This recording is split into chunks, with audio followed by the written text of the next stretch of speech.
Fjala e parë që zbriti në Kur'an nga Allahu fuqiplot ishte fjala Ikra, lexo, pra studio. Pa dituri, as falja, as agjërimi, as jeta jonë nuk është e plot.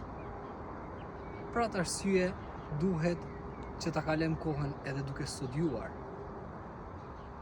Profeti sallallahu alaihi wasallam thot: kush ecën në rrugë për të mësuar dituri, Allahu fuqiplot do t'ja lehtësoj rrugën për të shkuar drejt xhenetit. Dituria të ndriçon zemrën. Dituria është mburoj prej gabimeve që kryen. Për atë arsye të fokusohemi tek dituria e Allahut dhe tek dituritë e tjera.